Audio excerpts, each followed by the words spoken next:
LDF എന്തോ അദ്ദേഹത്തെ വഞ്ചിച്ച് കളഞ്ഞെന്നൊക്കെ പിന്നെ ആരും അനങ്ങിയില്ലല്ലോ. അതിൻ്റെ പ്രതികരണം കണ്ടല്ലോ. ആ പ്രതികരണം മുഴുവൻ ഞങ്ങളെടുത്ത നിലപാട് പൂർണ്ണമായും ശരിയാണ്, ഇതുപോലൊരാളെ എങ്ങനെ LDF ഉൾക്കൊള്ളും എന്നൊക്കെയുള്ള പ്രതികരണങ്ങൾ വന്നില്ലേ? അതൊക്കെ കണ്ടപ്പോഴല്ലേ നിങ്ങൾ തന്നെ വായടച്ചത്.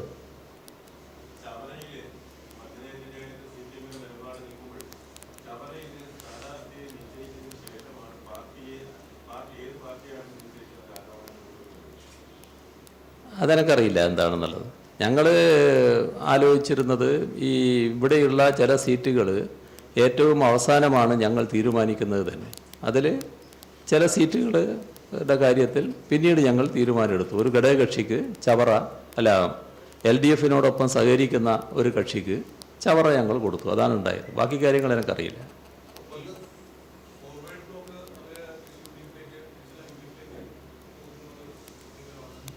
അതൊന്നും ഫോർവേഡ് ബ്ലോക്കിൻ്റെ അഭിപ്രായമായിരിക്കില്ല. അതൊക്കെ ആളുകൾ ഇങ്ങനെ പറഞ്ഞു വരുത്തുന്ന ചില കാര്യങ്ങൾ മാത്രമായിട്ടേക്ക്.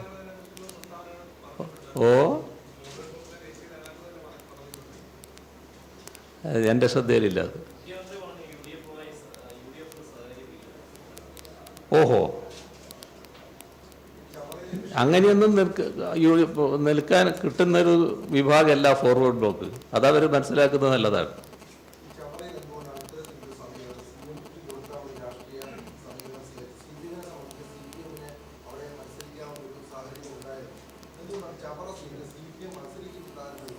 CPM മത്സരിക്കാത്തതിൽ നിങ്ങൾക്ക് കുണ്ഠിതമുണ്ടെന്ന് മനസ്സിലായി. പക്ഷേ ഘടകകക്ഷികൾക്ക് സീറ്റ് കൊടുക്കണമല്ലോ. അങ്ങനെ സീറ്റ് കൊടുത്തതാണ് ഞങ്ങളത്.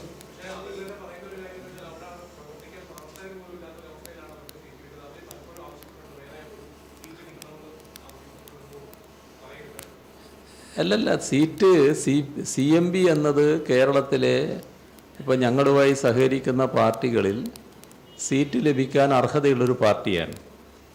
അവരാഗ്രഹിച്ച ചില സീറ്റുകളുണ്ട്. ആ സീറ്റുകൾ കൊടുക്കാൻ കഴിയാത്തൊരു സാഹചര്യം വന്നു. അത് വസ്തുതയാണ്. അത് സീറ്റ് പൊതുവായ ചർച്ചയുടെ ഭാഗമായിട്ടല്ലേ വരിക. അപ്പോൾ നേരത്തെ മത്സരിച്ച് വന്നവരുണ്ട്. അങ്ങനെയൊക്കെ വരുമ്പോൾ അത് കൊടുക്കുന്നതിന് കുറച്ച് വിഷമങ്ങളുണ്ടായി. അപ്പോൾ പിന്നെ ഒരു സീറ്റ് അവർക്ക് ഏതായാലും മത്സരിക്കാൻ കൊടുക്കേണ്ടതായിട്ടുണ്ട്. അത് വിജയസാധ്യതയുള്ള ഒരു സീറ്റ് തന്നെ എന്ന നിലക്ക് തന്നെയാണ് ചവറ കൊടുത്തത്.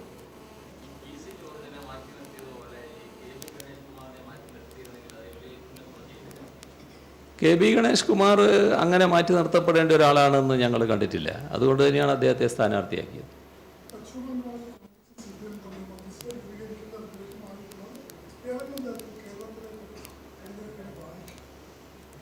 പശ്ചിമ ബംഗാളിലെ കോൺഗ്രസും CPM-ഉം തമ്മിലുള്ള ഒരു സഖ്യവുമില്ല. പശ്ചിമ ബംഗാളിലുള്ളത് അവിടുത്തെ തൃണമൂൽ കോൺഗ്രസ് എല്ലാ ജനാധിപത്യ മര്യാദകളും ലംഘിച്ചുകൊണ്ട് പോവുകയാണ്. അവിടെ പൂർണ്ണമായ അമിതാധികാര വാഴ്ചയാണ് നടക്കുന്നത്.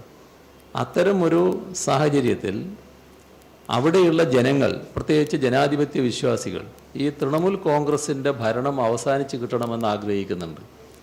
അത് ഞങ്ങൾ സ്വാഗതം ചെയ്യുന്ന കാര്യമാണ്. അത്തരത്തിൽ ചിന്തിക്കുന്ന ഒരുപാട് ജനങ്ങൾ ഇന്ന് പടിഞ്ഞാറൻ ബംഗാളിൽ വന്നിട്ടുണ്ട്.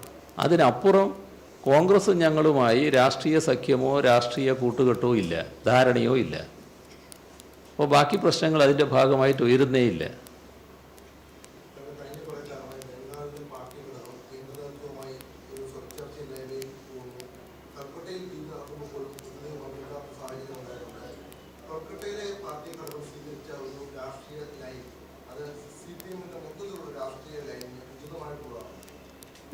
CPM-ന് ഒരു ലൈനേ ഉള്ളൂ. അതൊരു കൽക്കത്ത ലൈനും പിന്നെ ഡൽഹി ലൈനും ഒന്നും പറഞ്ഞിട്ട് അങ്ങനെ ഒരു ലൈനില്ല.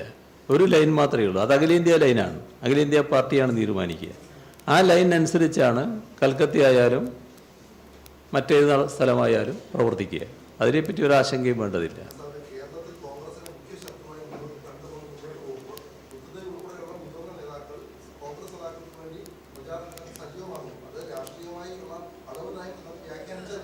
ഏത് കോൺഗ്രസിനെ കുറിച്ചാണ് നിങ്ങൾ പറയുന്നത്? പടിഞ്ഞാറൻ ബംഗാളിൽ കോൺഗ്രസ് എന്ന് പറഞ്ഞാൽ തകർന്നടിഞ്ഞൊരു പാർട്ടിയാണ്. എത്രയോ കാലമായിട്ട് അവർ ഒരു ഒറ്റപ്പെട്ട് നിൽക്കുന്നൊരു പാർട്ടിയാണ്. ആ പാർട്ടിയുടെ പ്രധാന ഭാഗം ആണ് തൃണമൂലിൻ്റെ ഭാഗമായിട്ട് പോയത്. അവർ പണ്ട് നല്ല മാർക്സിസ്റ്റ് വിരോധികളായിരുന്നു. അങ്ങനെയൊരു നിലപാടൊക്കെ അവർക്കുണ്ടായിരുന്നു. പക്ഷെ അതെല്ലാം കൊണ്ട് തന്നെ അവർ ഒറ്റപ്പെട്ട് വല്ലാതെ ശോഷിച്ച് നിൽക്കുകയാണിപ്പോൾ. അപ്പോൾ ഇന്നത്തെ നിലയിൽ കൽക്കത്തയിലോ അല്ലെ പടിഞ്ഞാറൻ ബംഗാളിലോ ഉള്ള ദൃശ്യം അവിടെയുള്ള തൃണമൂൽ കോൺഗ്രസ്സിനെ ഒരു തരത്തിലും ജനങ്ങൾക്ക് സഹിക്കാനാവുന്നില്ല. അവരെ പൂർണ്ണമായും പരാജയപ്പെടുത്തണമെന്ന് ജനാധിപത്യ വിശ്വാസികളും ഉൽപ്പതിഷ്ണുക്കളുമെല്ലാം ആഗ്രഹിക്കുന്നു. അതിന് CPIM-ഉം സ്വാഗതം ചെയ്യുന്നുണ്ട്. അതിനപ്പുറമുള്ള ഒരു രാഷ്ട്രീയ ധാരണയും കോൺഗ്രസുമായി ഞങ്ങൾക്കില്ല.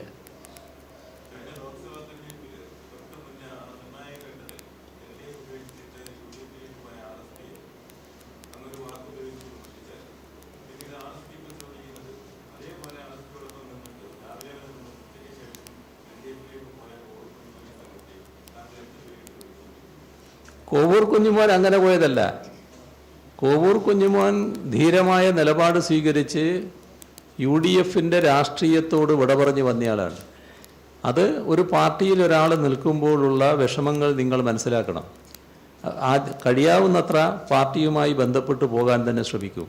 ആ നയം തിരുത്താൻ പാർട്ടിക്കകത്ത് ശ്രമിച്ചു നോക്കും.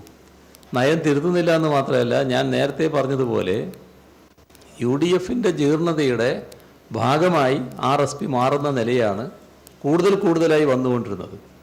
ആ ഘട്ടത്തിലാണ് ഏതായാലും ഞാൻ നിങ്ങളുടെ കൂടാരത്തിലില്ല എന്ന് പറഞ്ഞിട്ട് RSPയോടും UDF-നോടും വിട പറഞ്ഞു വരുന്നത്. RSPയോട് വിട പറയുന്നത് എന്തുകൊണ്ടാണ്? UDF-ഉമായുള്ള കൂട്ടുകെട്ടലിൻ്റെ ഭാഗമായിട്ടാണ്. അപ്പോൾ നേരത്തെ ഞാൻ പറഞ്ഞ കാര്യങ്ങൾ ഒന്നുകൂടി അരക്കിട്ട് ഉറപ്പിക്കുന്ന നിലയാണ് വന്നത്.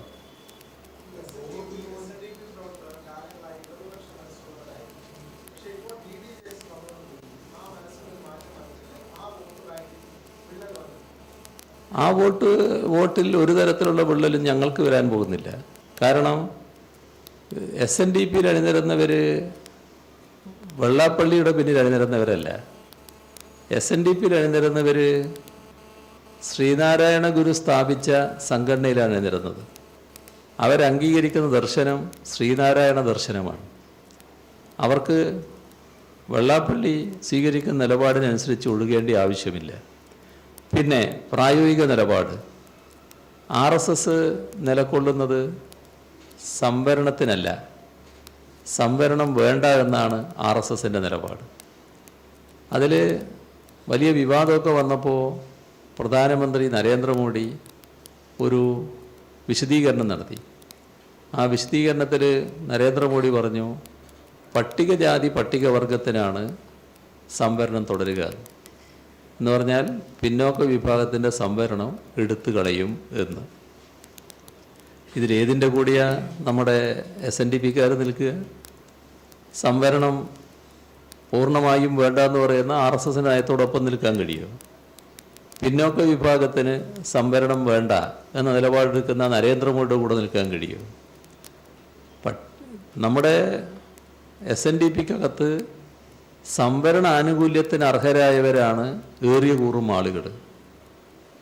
വെള്ളാപ്പള്ളിയെ പോലുള്ള അപൂർവം ചില ആളുകൾ മാത്രമാണ് ക്രിമിയിലേറായിട്ട് നിൽക്കുന്നത്. അപ്പോൾ സംവരണയെ വേണ്ട എന്ന് പറഞ്ഞിട്ട് കഴുത്ത് കത്തിയുടെ താഴെ വെച്ചു കൊടുക്കാൻ SNDP-ക്കകത്തുള്ളവരാരെങ്കിലും തയ്യാറാകും? അപ്പം ഞങ്ങൾക്കൊരാശങ്കയില്ല. അവർ പഴയ നിലപാടിൽ തന്നെ നിൽക്കും. ഞങ്ങൾക്ക് വോട്ട് ചെയ്യുന്നവരുണ്ട്, അവരെല്ലാം വർദ്ധിത വീര്യത്തോടെ ഞങ്ങൾക്ക് തന്നെ വോട്ട് ചെയ്യും. ഈ നിലപാടിൽ പ്രതിഷേധമുള്ളവരും ഞങ്ങളോടൊപ്പം സഹകരിക്കും. BDJS ഞങ്ങൾക്കൊരു ഭീഷണിയല്ല. BDJS-ന് കൊടുത്ത കാര്യങ്ങൾ വെച്ചുകൊണ്ട് ഞങ്ങളെ ഭീഷണിപ്പെടുത്താനും RSS ശ്രമിക്കണ്ട. അതൊക്കെ നഷ്ടക്കച്ചവടമാണെന്ന് കുറച്ച് കഴിഞ്ഞാൽ ബോധ്യമാവും. BDJS-നെ ഒന്നും കൂട്ടിയിട്ട് ഇവിടെ RSS രക്ഷപ്പെടാൻ പോകുന്നില്ല. RSS-ന് കേരളത്തിന് RSS-നെ സ്വീകരിക്കാനാവില്ല. കാരണം കേരളം വളർത്തിയെടുത്തൊരു സംസ്കാരമുണ്ട്. ആ സംസ്കാരം നമുക്കെല്ലാവർക്കും അറിയാവുന്നതുപോലെ ജാതിഭേദവും മതദ്വേഷവും ഇല്ലാതെ എല്ലാവരും സോദരത്വേന വാഴുന്ന സംസ്കാരമാണ്. അതിന് വർഗീയതയും വർഗീയ സംഘർഷവും വർഗീയ കലാപവും ഇതിലെല്ലാം ഹരം കൊള്ളുന്ന RSS-നെ ഉൾക്കൊള്ളാൻ കഴിയില്ല. ഇല്ല എന്നല്ലേ ഞാൻ പറഞ്ഞു. ഒരു മണ്ഡലവും BJP-യെ സ്വീകരിക്കാൻ പോകുന്നില്ല.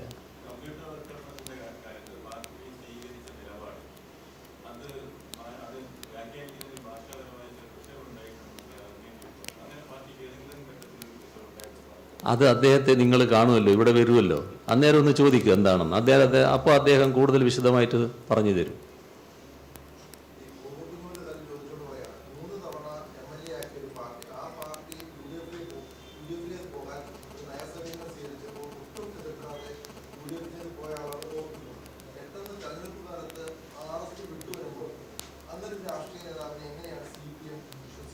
കോവൂർ കുഞ്ഞുമോൻ RSPയുടെ നിലപാടിലാണ് നിന്നത്. അന്ന് തന്നെ കോവൂർ കുഞ്ഞുമോൻ അതിൽ വ്യത്യസ്തതയുണ്ടായിരുന്നു. ആ വ്യത്യസ്തത അന്ന് RSP നേതൃത്വം അംഗീകരിച്ചില്ല. ഒരു പാർട്ടിക്കാരനെന്ന നിലക്ക് അന്ന് അദ്ദേഹം അതിനോടൊപ്പം നിന്നു. ഇവർ തിരുത്തിക്കാൻ പറ്റുമെന്ന് നോക്കി, പക്ഷേ തിരുത്തുന്നില്ല. അപ്പോഴാണ് അദ്ദേഹം വേറൊരു നിലപാടെടുക്കുന്നത്. അത് ന്യായമായ നിലപാടാണ്. ഒരു രാഷ്ട്രീയക്കാരൻ തൻ്റെ രാഷ്ട്രീയ നിലപാടിനനുസൃതമായി സ്വീകരിച്ച നിലപാടുമാണ്.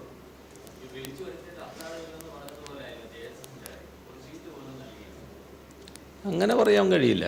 അവർക്ക് ഒരു സീറ്റ് വിഭജന ചർച്ചയിൽ അവർക്കൊരു സീറ്റ് കൊടുക്കാൻ കഴിഞ്ഞില്ല എന്നത് മാത്രമേ ഉള്ളൂ. അല്ല, സീറ്റ് വിഭജനത്തിലൊക്കെ വിഷമിക്കാൻ തുടങ്ങിയാലും വല്ലാത്തൊരവസ്ഥയിലെത്തൂലേ. കൊടുക്കാൻ കഴിഞ്ഞില്ല എന്നുള്ളതൊരു യാഥാർത്ഥ്യമാണ്.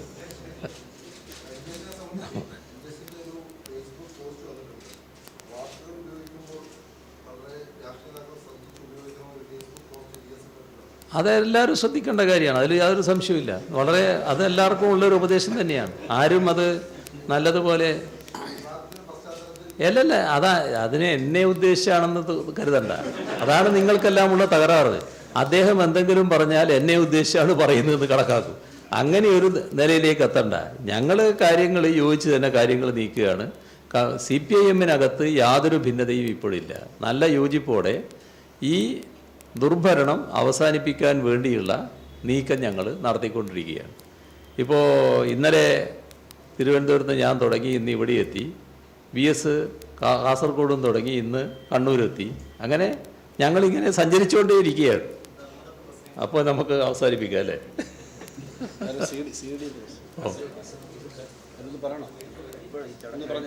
ഇത് കഴിഞ്ഞിട്ട്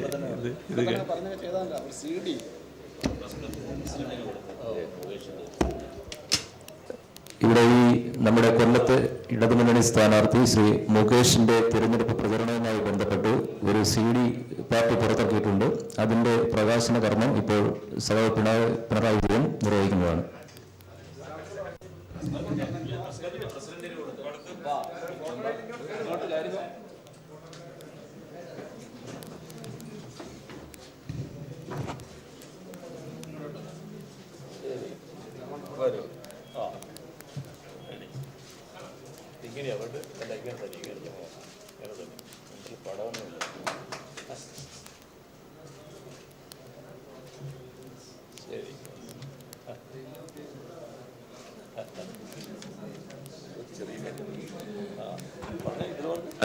അല്ലേ, ഇതിൻ്റെ 5 ഗാനങ്ങളുണ്ട്.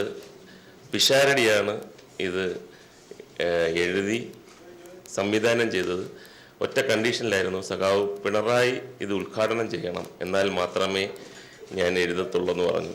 അതുകൊണ്ടാണ് ഞാൻ ഇത്രയും പ്രയാസപ്പെട്ട് ഇവിടെ വന്നത്. നന്ദി.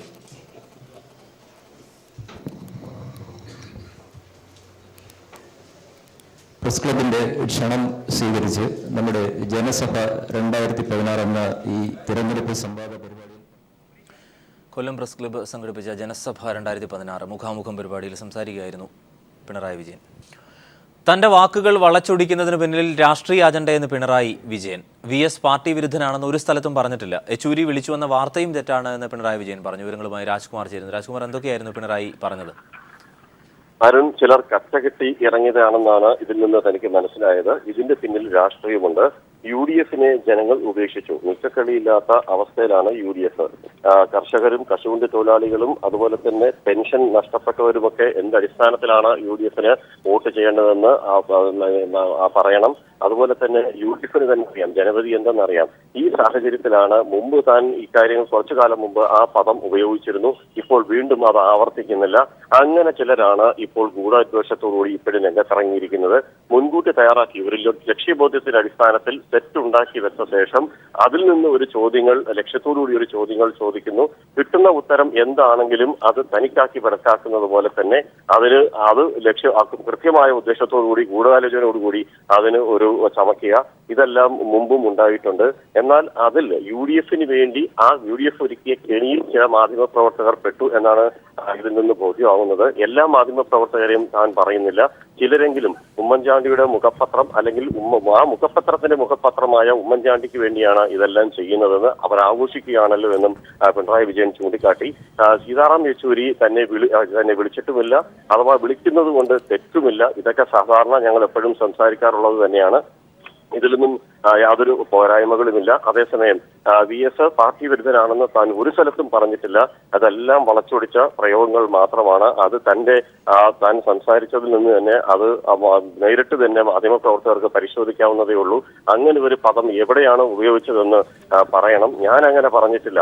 EB കമ്മീഷന്റെ മുമ്പിലുള്ള കാര്യങ്ങളുമായി ബന്ധപ്പെട്ട കാര്യങ്ങൾ അതാദ്യമേ പറഞ്ഞുകൊണ്ടാണ് പറഞ്ഞത്. അത് ഇപ്പോൾ പ്രസക്തമേ അല്ല.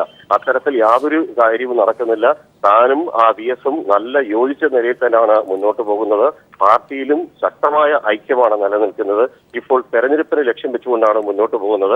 അത് വിജയിക്കുക എന്നുള്ളതാണ് ലക്ഷ്യം. അതിനപ്പുറത്തേക്ക് മറ്റു കാര്യങ്ങൾക്ക് യാതൊരു പ്രസക്തിയുമില്ല. അങ്ങനെ പ്രസക്തി ഉണ്ടാക്കാൻ ശ്രമിക്കുന്നതാണ് UDF രാഷ്ട്രീയം. ആ മാധ്യമപ്രവർത്തകർ പെട്ടുപോകുന്നത് അംഗീകരിക്കാനും കഴിയുന്നില്ല എന്ന വിമർശനത്തോടു കൂടിയുള്ള വാക്കുകളാണ് പിണറായി വിജയൻ കൊല്ലം EB പ്രസിൽ സംസാരിച്ചുകൊണ്ട് പറഞ്ഞത്. രാജ്കുമാറാണ് വിവരങ്ങൾ നൽകിയത്.